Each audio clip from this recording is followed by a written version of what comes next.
अस्सलाम वालेकुम, मैं मोहम्मद आमिर। सारे जो बाकी सिस्टम्स हैं वो ट्रेडिशनल या कन्वेंशनल सिस्टम्स हैं, उनमें डिफरेंट क्वांटिटीज़ होती हैं और डिफरेंट क्वांटिटीज़ की वजह से उनमें डायमेंशंस को मुतय्यन करना मुश्किल भी होता है। लेकिन जो सिस्टम इंटरनेशनल है इसमें 7 बेसिक क्वांटिटीज़ होती हैं और उन 7 बेसिक क्वांटिटीज़ से बाकी क्वांटिटीज़ डिराइव की जाती हैं। तो इस वजह से जो 7 बेसिक क्वांटिटीज़ हैं इनकी डायमेंशंस मुतय्यन कर दी जाती हैं ताकि जो भी एक डिराइव्ड क्वांटिटी आए तो हमें पता चले कि वो डिराइव्ड क्वांटिटी इन 7 में से कौन कौन सी बेसिक क्वांटिटी कंटेन करती है। फ़र्ज़ करें अगर कोई एक स्पीड है, ये एक डिराइव्ड क्वांटिटी है, लेंथ और टाइम से आई है, यहाँ से लेंथ और टाइम से, तो इसकी डायमेंशन यहाँ पे LT-1 होनी चाहिए। तो इस तरह से हमें पता चलेगा इससे कि ये जो डिराइव्ड क्वांटिटी है ये दरअसल 2 बेसिक क्वांटिटीज़ को कंटेन करती है। इसी तरह से फोर्स है, तो फोर्स की डायमेंशंस क्योंकि ये निकलती हैं, तो इस सिंबॉलिक रिप्रेजेंटेशन से हमें ये पता चलता है कि ये जो फोर्स है वो 3 बेसिक क्वांटिटीज़ को कंटेन करती है, जिसमें मास है, लेंथ है और टाइम है। तो इन तीनों से मिल के ये फोर्स बनती है। तो बेसिकली ये जो डायमेंशंस होती हैं ये डायमेंशंस बताती हैं कि कोई क्वांटिटी कितनी बेसिक क्वांटिटीज़ को कंटेन करती है। Gives us the qualitative information of physical quantity, कि ये जो डायमेंशंस हैं ये दरअसल किसी फिज़िकल क्वांटिटी की क्वालिटी को बताते हैं। तो ये जो स्लाइड है, इस स्लाइड को समझने से आपको ये चीज़ क्लियर हो जाएगी कि अगर कोई क्वांटिटी है उसका यूनिट है तो क्या उसकी डायमेंशन होगी या नहीं होगी, उसकी डायमेंशन है तो उसका यूनिट होगा या नहीं होगा।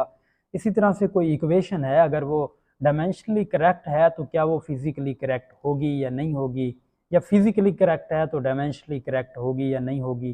तो इस तरह से ये चीज़ें सारी आपको क्लियर हो जाएंगी। तो यहाँ पे देखें, सबसे पहले हम डायमेंशंस और यूनिट्स को देखते हैं, लेकिन कॉन्सेप्ट ये है कि इन दोनों में ये फर्स्ट फ्लोर है तो ये सेकंड फ्लोर है, ठीक है। तो फर्स्ट फ्लोर हमारे पास होगा तो सेकंड फ्लोर के होने ना होने के चांसेस हो सकते हैं, लेकिन अगर हमारे पास फर्स्ट फ्लोर नहीं होगा तो सेकंड फ्लोर के भी कोई चांसेस नहीं होंगे। अब यहाँ पे देखें, ये जो यूनिट है ये एक फर्स्ट फ्लोर है, फ़र्ज़ कर लें, और फर्स्ट फ्लोर हमारे पास है तो सेकंड फ्लोर हो भी सकता है और नहीं भी हो सकता। कैसे? एक क्वांटिटी है हमारे पास, ये रेडियंस टी रेडियन जिसका यूनिट है मींस सॉलिड एंगल या प्लेन एंगल थीटा, जिसको रेडियन में हम मेजर करते हैं। इसी तरह से एक और क्वांटिटी है स्पीड, इसका भी यूनिट मीटर पर सेकंड होता है। तो इनमें देखें यहाँ पे कि इनके जो है वो यूनिट्स तो हैं पड़े, ठीक है, लेकिन इनमें ये जो 2 क्वांटिटीज़ हैं प्लेन एंगल और सॉलिड एंगल, इनके डायमेंशंस नहीं हैं। क्यों? क्योंकि ये रेशोज़ हैं। लेकिन ये जो स्पीड है इसकी डायमेंशन मौजूद है क्योंकि ये रेशो नहीं है 2 सेम क्वांटिटीज़ की। इसका मतलब ये हुआ अगर यूनिट्स हैं पड़े तो डायमेंशंस नहीं भी हो सकती और डायमेंशंस हो भी सकती हैं। इसी तरह से अगर फर्स्ट फ्लोर है ही नहीं, मींस यूनिट नहीं है, जैसा कि स्ट्रेन है, तो फिर उसकी डायमेंशंस भी नहीं होंगी। इसी तरह से अगर आपके पास, आप इधर देखते हैं, सेकंड फ्लोर है पड़ा आपके पास, तो फिर पहला होगा। इसका मतलब ये है कि अगर सेकंड मौजूद हो तो ऐसा पॉसिबल नहीं है कि पहला ना हो और सेकंड वाला फ्लोर हो। अगर सेकंड फ्लोर मौजूद है तो पहला जो है वो मस्ट होगा, मींस एक्सेलरेशन है उसकी डायमेंशंस हैं पड़ी, इस तरह फोर्स है उसकी डायमेंशंस है पड़ी।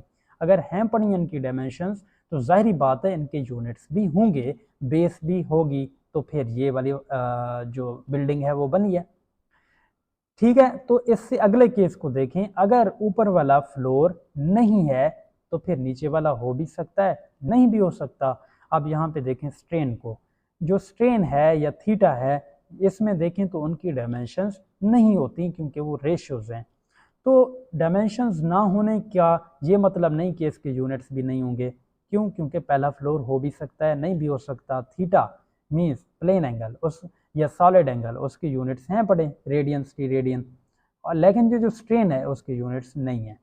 तो इस तरह से आपको पता चला होगा कि यूनिट्स अगर हैं पड़े तो ऊपर वाली जो डायमेंशंस हैं वो हो भी सकती हैं, नहीं भी हो सकती, लेकिन अगर डायमेंशंस हैं तो फिर पहला जो फ्लोर है वो मस्ट होगा, लेकिन अगर डायमेंशन नहीं है तो फिर पहला जो फ्लोर है वो हो भी सकता है, नहीं भी हो सकता है।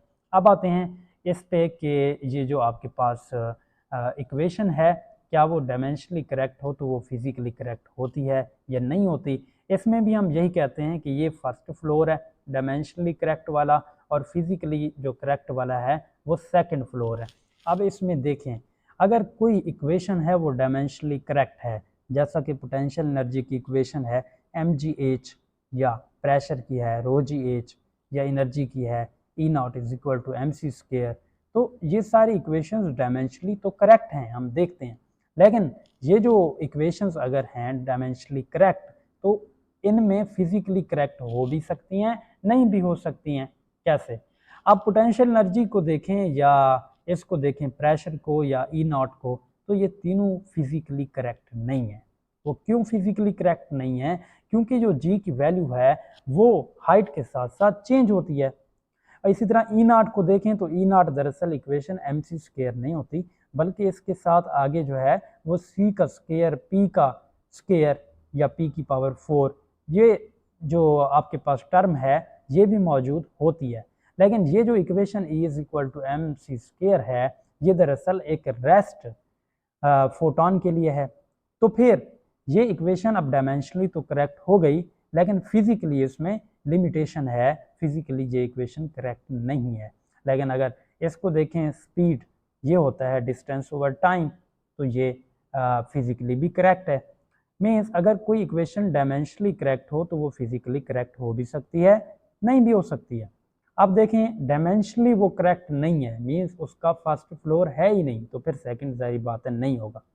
डायमेंशनली करेक्ट नहीं है, स्पीड है एस का स्क्वायर ओवर टी में कर दूं तो ये डायमेंशनली करेक्ट नहीं है, फिर ये फिजिकली भी करेक्ट नहीं होगी।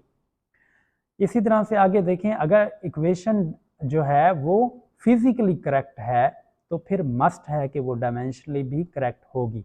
F is equal to M A या V is equal to S over T, ये फिजिकली करेक्ट इक्वेशंस हैं, तो फिर ये डायमेंशनली भी करेक्ट होंगी।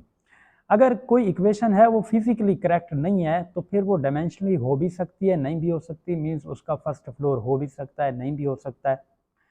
तो ये इक्वेशन देखें, पोटेंशियल एनर्जी की mgh है, या पोटेंशियल एनर्जी की दूसरी इक्वेशन मैं लिखता हूँ mgh का स्क्वायर।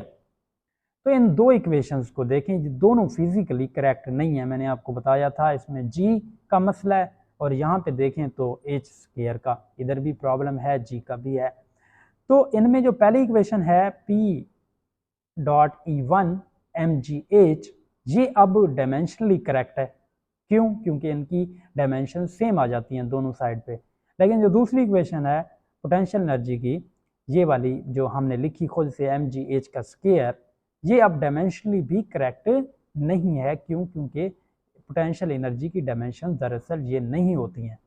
तो आपको क्लियर हो गया होगा कि यूनिट डायमेंशंस में यूनिट फर्स्ट फ्लोर और डायमेंशन सेकंड फ्लोर, इसी तरह डायमेंशनली या फिजिकली करेक्टनेस में डायमेंशनली करेक्ट होना फर्स्ट फ्लोर और फिजिकली करेक्ट होना सेकंड फ्लोर। और आपको ये भी पता है फर्स्ट फ्लोर होगा तो सेकंड हो भी सकता है, नहीं भी हो सकता।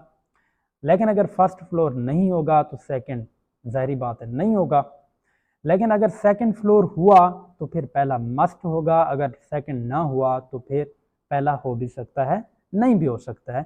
तो ये सारी चीज़ें आपको क्लियर हो गई होंगी।